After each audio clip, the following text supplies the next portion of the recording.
சொன்னாச்சா. அடுத்து என்ன, உம்மு ஹராம் மேட்ரு. உம்மு ஹராம்னு ஒரு அம்மா இருந்தாங்க. இப்போ ரசூலுல்லாஹ் என்ன செய்வாங்களாம், உம்மு ஹராம் வீட்டுக்கு போவாங்களாம். உம்மு ஹராம் வீட்டுக்கு அடிக்கடி போவார்கள். போய் அங்கே போய் படுத்து தூங்குவார்கள்.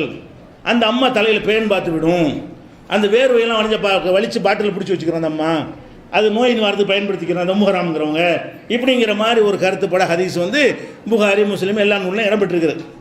அறிவிப்பாடெலாம் கரெக்டாக இருக்கிறது. இப்போ நம்ம என்ன கேட்குறோம், ரசூல் ஸல்லல்லாஹு அலைஹி வஸல்லம் உம்மு ஹராம் எந்த ரிலேஷன் கிடையாது, சும்மா ரிலேஷன் பின்னாடி சொல்கிறாங்க. பின்னாடி ரசூலுல்லாஹ் போனதை வைத்து அவங்க ஏதோ நெருங்கிய ரத்த உறவாக இருக்கக்கூடும்னு தான் பதில் சொல்கிறாங்க. தவிர ரத்த உறவுங்கிறதுக்கு ஆதாரத்தை காட்டணும். ஒவ்வொருத்தரும் மாட்டிக்கிறப்போ ரத்த உறவாக இருக்குன்னு சொல்லிட்டு என்ன பண்ணுவோம், நீ ரத்த உறவுன்னா இப்போ ஆதாரத்தை காட்டணுமா இல்லையா? ரசூல் ஸல்லல்லாஹு அலைஹி வஸல்லத்துக்கு இந்த உம்மு ஹராம் என்பவங்க பால் குடித்தாயும் கிடையாது. பால் குடித்தாயின்னா அப்போ அவங்க வந்து எப்போ மூத்தா வராங்க, ரசூலுல்லாஹ் காலத்துக்கு 40 வருஷத்துக்கு பிறகு மூத்தா போகிறாங்க, மாவியா காலத்தில். அப்போ ரசூலுல்லாஹோட அம்மாவாக இருந்தால் எப்படி இருக்கும், பால் கொடுத்துருந்தா? ரசூலுல்லாஹுக்கு முந்தைய மூத்தா போயிருப்பாங்க. ரசூலுல்லாஹுக்கு பிறகு 40 வருஷம் கழிச்சு மூத்தா போனாங்கன்னா அவங்க பால் குடி தாயாக இருக்க மாட்டாங்க. ரசூலுல்லாஹோட சின்ன வயசாக இருந்தாங்க. ரசூலுல்லாஹோட சின்ன வயசால் ரசூலுல்லாஹுக்கு பால் குடி தாயாக இருக்க முடியுமா? பால் குடித்த குழந்தையா இருக்கும்போது பால் குடிச்சிருப்பாங்க.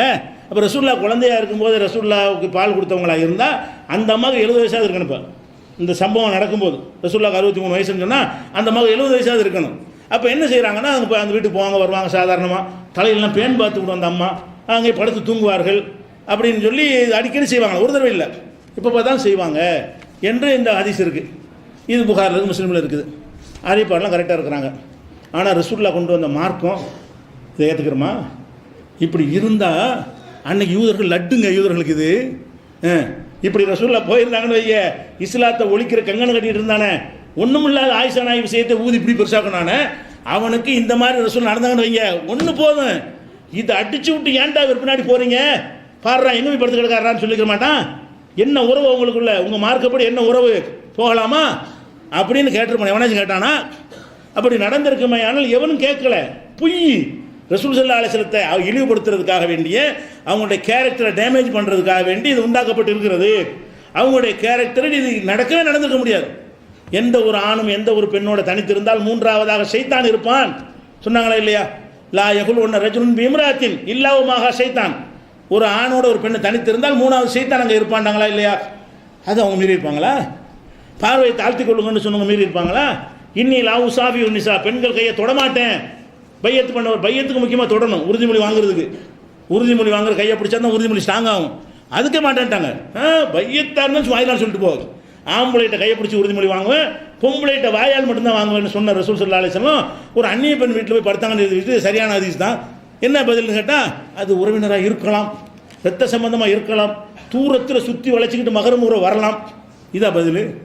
ஏன்னா பொய்யின்ட்டு போங்கடா, எதுக்குற இந்த வேலை உங்களுக்கு, எதுக்கு இந்த வேலை உங்களுக்கு? ரசூல் ஸல்லல்லாஹு அலைஹி வஸல்லத்தை பற்றி இப்படி அவங்களுடைய கேரக்டர் என்ன, குர்ஆன்லேருந்து அவங்களை எல்லாம் என்ன செய்யறான், லா அலா குலுக்கின் அலீம், மகத்தான நற்குணத்தில் இருக்கிறான்னு எல்லாம் சொல்லி காட்டுறான். இது நற்குணமா? இது வந்து யாராவது நல்குணம் ஒத்துக்குருவாங்களா? அடுத்தவங்க வீட்டில் படுத்து கிடக்கிறத பேன் பார்க்குற அளவுக்கு நெருக்கமாக இருப்பதை ஒத்துக்கொள்வாங்களா? இப்போ நபிகள் நாயகத்தினுடைய அந்த ஒட்டுமொத்த கேரக்டரை பார்த்தீங்கன்னு சொன்னால் நெருப்பாக இருந்திருக்கிறாங்க. அவங்கள போய் இப்படி களங்கப்படுத்துகிற மாதிரி ரசூலுல்லாஹ் மதிக்கிறவங்கிற பேரில் ஹதீஸை மறுக்கிறவங்க ரசூலுல்லாஹ் ஈடுபடுத்துறாங்க. இந்த ஹதீஸை ஏற்றுக்கணுமா? ஊதான் ரசூலுல்லாஹ் டூமு கத்துறாங்க, இது கத்த மாட்டேங்கிறாங்க. அப்படியே டூமுங்கிற ரசூலுல்லாஹ்வுடைய கேரக்டர் இடிக்கப்படுதுடா. அந்த ஹதீஸ்லேயும் ரசூலுல்லாஹ்வுடைய கேரக்டர் டேமேஜ் பண்ணுறாங்க. அது கொஞ்சம் ரோஷம் வரமாட்டேங்குது, கோவம் வரமாட்டேங்குது. இந்த ஹதீஸ் ரசூலுல்லாஹ்வுடைய ஒழுக்கத்தை என்ன செய்கிறாங்க, கேள்விக்குறி ஆக்குறாங்க. பிறர் பார்த்தானே என்ன நினைப்பான் அதை கூட நினைக்காம நம்ம கண்மணி நாயகம் ஸல்லல்லாஹு அலைஹி வஸல்லம் டூமை அடிக்க சொல்கிறாங்கிறான். அடே கண்மணி நாயகத்தான இந்த பாடுபடுத்துறீங்க நீங்கள், அந்நிய பெண்ணோட படுத்து கிடந்தா எழுதிருக்கீங்களா பேன் பார்க்குற அளவுக்கு? அப்போ ரசூலுல்லாஹ்வுடைய கண்ணியத்தை வச்சு பார்த்தா கூட நிராகரிக்கணும். இப்படி ஆராய்ச்சி வேணும். பிறகு நாங்கள் இருக்கிற ரசூல் ஸல்லல்லாஹு அலைஹி வஸல்லம் போயிட்டு இருக்கும்போது ஒருத்தன் பாக்கெட்டில் பிக் பாட் அடிச்சிடான்னு ஒரு ஹதீஸ் தான் என்ன செய்வீங்க? அப்படி சொன்னால் என்ன செய்வீங்கண்ணா? இப்படி போய் என்னடா குறிப்பிட அடிச்சு நோக்கிக்க மாட்டேங்கவன ரசூலை பிக் பாட் அடிப்பாங்களா? ரசூலை திருட்டாங்கன்னு ஹதீஸ் தான் என்ன செய்வீங்க? ரசூலுல்லாஹ் ஏமாத்தினாங்க, ஒரு ஆட்டை கடன் வாங்கிட்டு இன்னொன்று அடிச்சு மறுத்துட்டாங்களே ரசூலுல்லாஹ் அப்படின்னு ஒருத்தன் சொன்னான். என்ன செய்வீங்க? யாரை பற்றி என்ன சொல்கிறேன்னு கேட்பீங்களா இல்லையா? அதை விட பெரிய விஷயம் கிடையாது, அதை விட பெரிய டேஞ்சரான விஷயம் நீ சொல்கிற. அப்போ புஸ்தகத்தில் எழுதி வச்சுக்கிட்டாங்க, யாரும் ஆட்களை மட்டும் பார்க்குறாங்க, அவங்க வேறு ஒன்றும் பார்க்கல, உள்ள நுழைஞ்சு பார்க்கல. இவர் சொன்னால் அவர் நல்லா, அவர் நல்லா எழுது, இதனால சரியாயிருமா?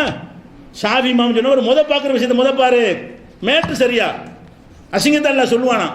அசிங்கமான ரசூல் செய்வாங்களா? அடுத்து என்னென்னு கேட்டால்